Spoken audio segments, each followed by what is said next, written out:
Throughout my entire career, obviously, this was probably the longest stretch of adversity that we had kind of dealt with. But there had been times in little pockets here and there where I had to be that leader, and I'd learned from those moments. Even though every single week in the NFL seems like the biggest thing in the world, it's a long season. And I try to preach that to the guys is we just got to continue to get better and better. And guys did. We were playing our best football at the very end, and that's all that matters. And I was very proud of the guys and how they continued to fight through adversity throughout the season. What's up, folks? Welcome to the Whoop podcast. We have an amazing guest today, Patrick Mahomes, who needs no introduction.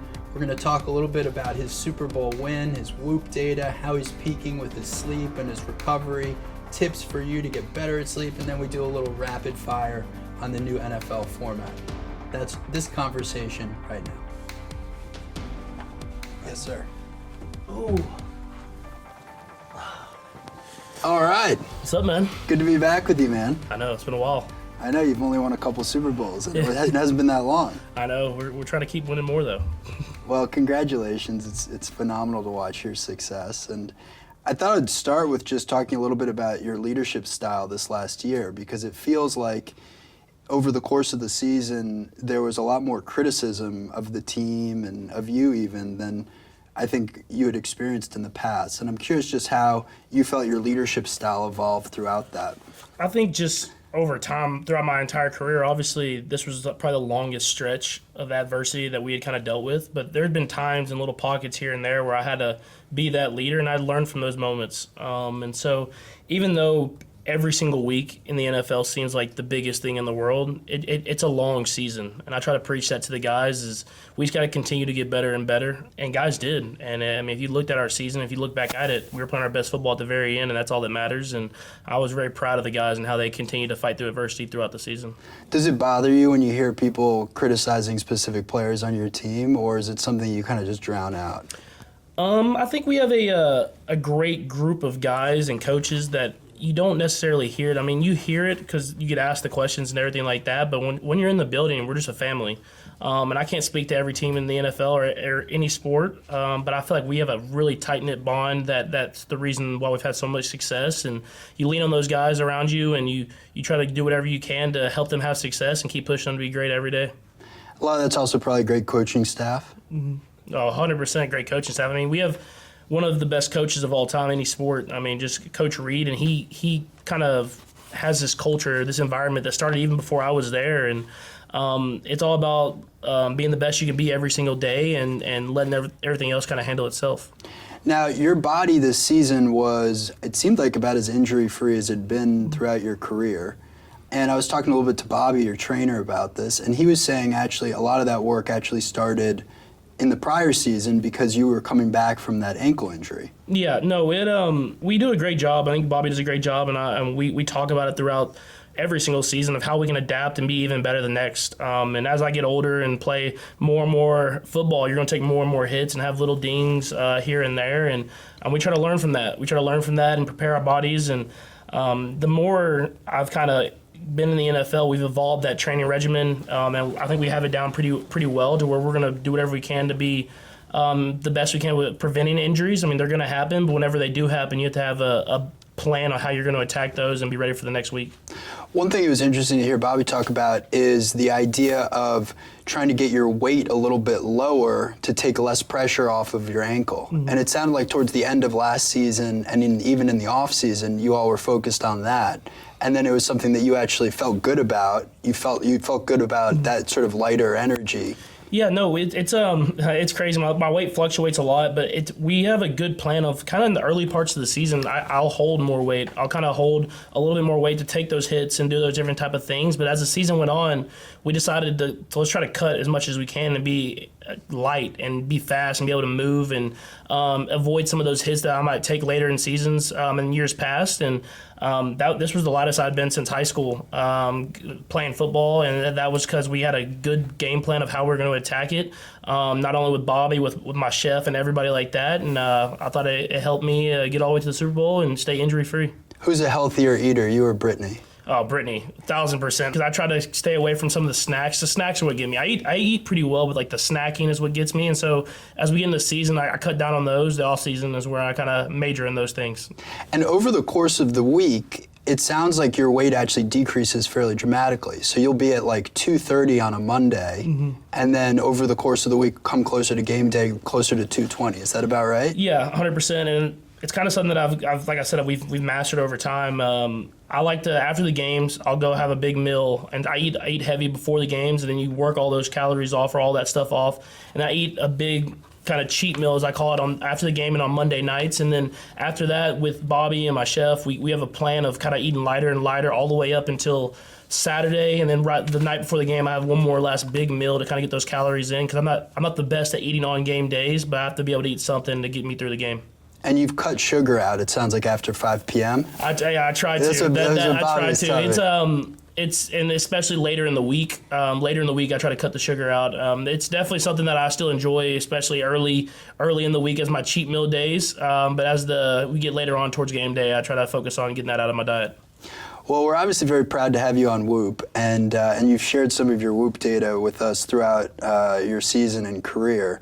One thing that's pretty fascinating is just how much you ratchet your sleep up over the course of the week, and then even the difference between regular season and postseason. So, for example, like throughout the week on, say, a Wednesday or Thursday, your sleep performance might be in like the high 60%. And then as you get closer to Sunday, you're in the high 70s, right? Yeah. For sleep performance. And that's in the regular season. And then when we look at your average for the postseason, come game day, you're at 86% sleep performance on Sunday. So it seems like you just keep ratcheting it up as it gets closer to game day and it gets closer to postseason. 100%. I mean, obviously, it's more important to me to find those times where I either get more sleep or get better sleep, and that comes with just learning my body and having years of Whoop experience and knowing how to get better sleep for myself. And then I always say there's a little bit of that the football games, there's not many football games as the postseason comes around kind of during the week, and that's kind of the only thing that keeps me up is maybe like a Monday night football game. I might stay up a little bit later to watch the end of the game. And so as you get later in the season, there's less football games to watch, and I can focus more on just sleep and get my body right. What are a couple of your sleep tips? Yeah, I think the biggest thing that I've learned for myself, at least, is just having the cold room and then having the very dark rooms. I think Totally. that has been the biggest thing for me that's changed. Kind of when I first started Whoop, and then when I first before I was married and everything like that, I would sleep with the TV on or like just getting off my phone or whatever that was, and my recovery score stayed in that kind of 40 to 60-ish type of range, and I couldn't figure out why. And then it's a part me and then a part Brittany. Brittany's like, we're going to be in a cold room, blackout curtains, no TV on. And once I started doing that, my recovery score started going way up, and I just try to maximize that. And that's like I'm saying, the football games not being late, and I can turn the TV off early and kind of sit there and just kind of decompress for the rest of the day. That's what's kind of helped my scores go up. Well, I'm super impressed by your recovery data because, you know, for a professional football player, and we've got a number on Whoop, like you spend very little time in the red. You know, only 2% of all of your days are in red recoveries, which for Whoop is obviously very low recovery.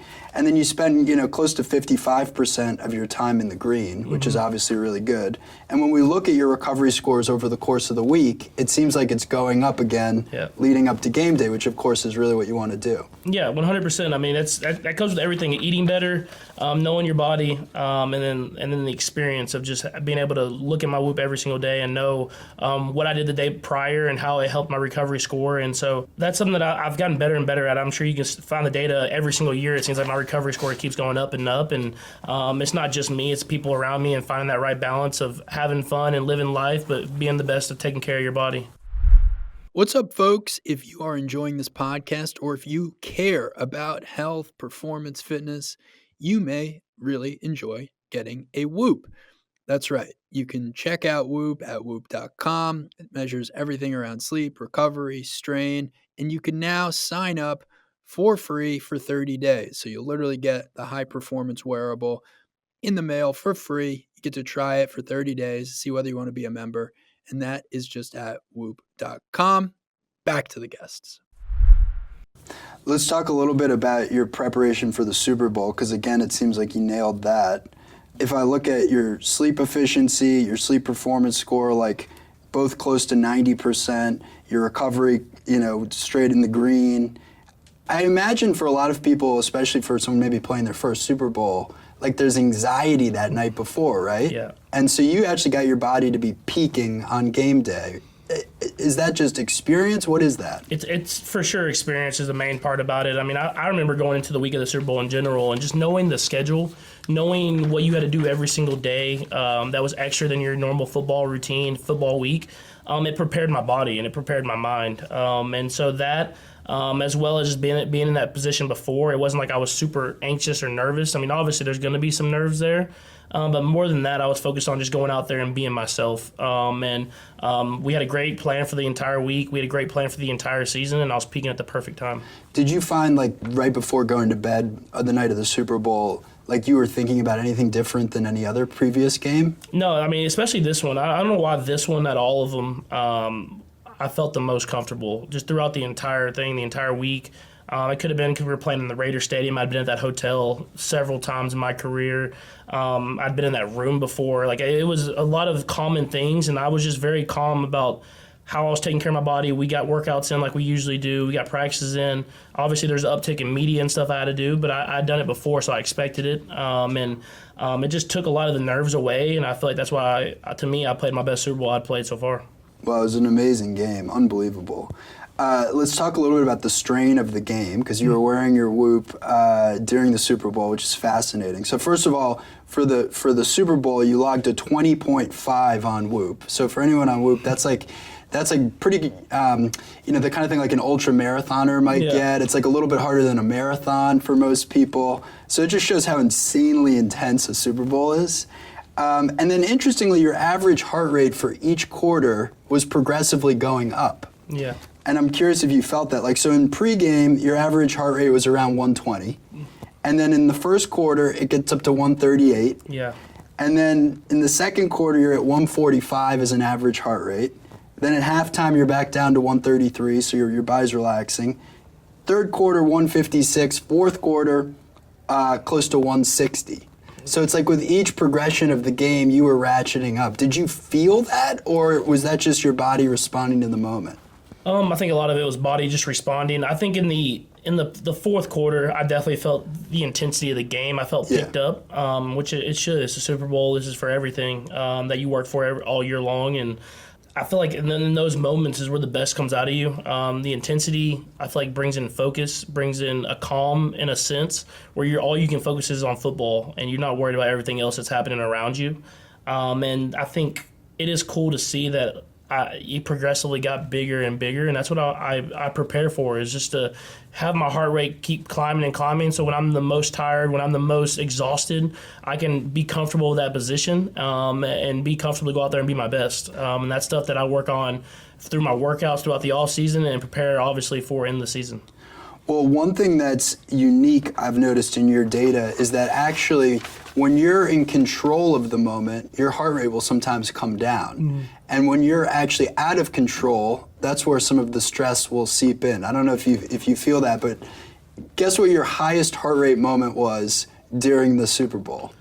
I would say in late fourth quarter, whenever they had the ball and they could get a first down to kick the field goal to win. So close. It was when Butker was kicking the tying field goal at the very end of the game. That for sure was it. and your heart rate was at 191. That's so you were jacked. Now that you say that, I definitely was like, I love Butker, and I know he makes all those big kicks for us. But whenever it's out of your hands and it's in those moments, man, your heart gets going a little bit. How did it feel coming down and winning that final drive? Man, it was very surreal. We had been in some moments that were very similar, winning games, but not in the Super Bowl and not in overtime of the Super Bowl. I mean, that's something that only a few people have been able to do, and you're very focused. But I think it's almost like a calming relief whenever you throw that ball and the touchdown happens. And I think you see me, I kind of run. I don't even know where to go. I'm just running, and I just lay down, and it's just like all the adversity that this season had brought to us. It paid off the grind that we had every single day. And so that's a Super Bowl that I'll never forget, a game that I'll never forget. And just winning that and that feeling is something that's why you play sports, and that's why you go out there with these guys and try to win. We're going to do a quick rapid fire, okay? So what's your lowest recovery ever?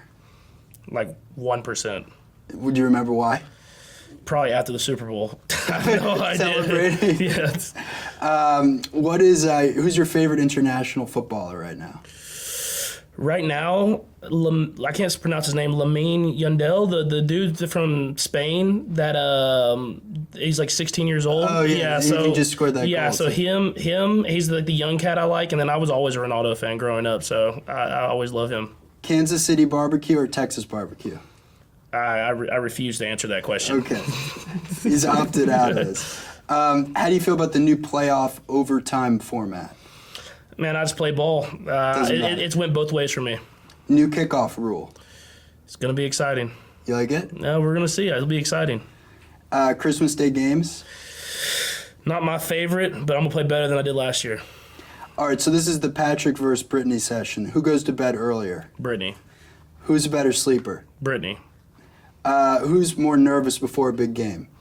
Brittany. Who's more of a softie with the kids? Me. And then in high school, who made the first move? Me.